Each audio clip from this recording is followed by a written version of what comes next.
The saddest night of my life, for sure, was the night before I went to jail. I had to tell the kids. It wasn't like the movie, they took me away, I had reported for jail, right? And my wife and my ex-wife, we sat down with the kids on it was a Thursday night, and we called the kids into the living room. They're like, what's up, what's up? And I started telling my kids, I said, listen, a long time ago, that when I had that big company and I made some mistakes, and I didn't get even, as soon as I started getting even close to it, my daughter starts bursting out, hysterically crying, and my son was very young, and she just starts crying because my daughter's crying, and it's this terrible, like this just gut-wrenching scene where my daughter's like, no, she's all that loud, and the kids are hugging me, and we're just like, just the worst thing you could imagine. I mean, tell your kids that daddy made a mistake here, now he's got to go away, and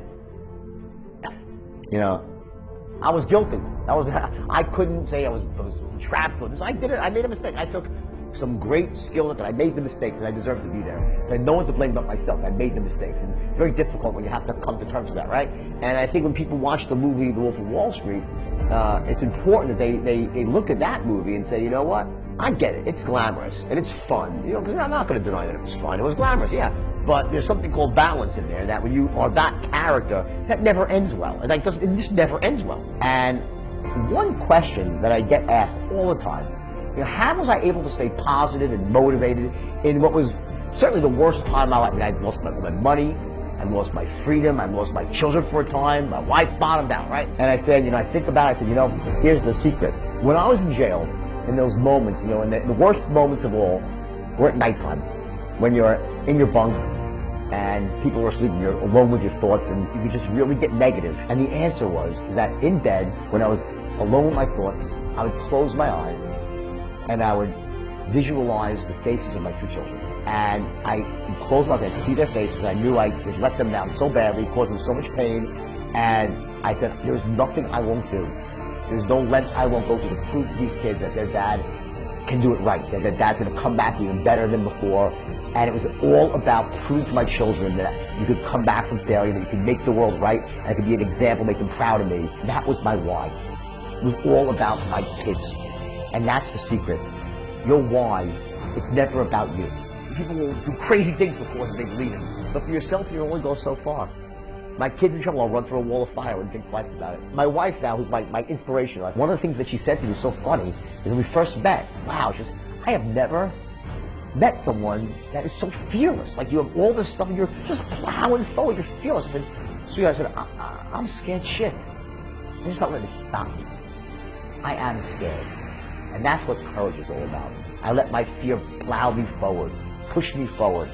And that's when you have to reframe it's really a reframe about what fear is, what pain really is. Pain is the greatest motivating force in the world. But if you're going to go into denial and become numb yourself to the pain, you're going to live a smaller and smaller life until one day when you're old in bed, ready to die, you'll look back at all the things that you could have done, you should have done, you would have done, and you didn't do because you thought, well, you know what, I'm okay.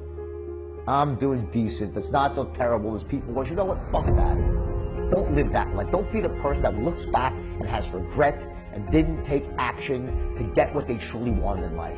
When you're not feeling massive pain, human beings tend to just sort of, well, I'll stay pat.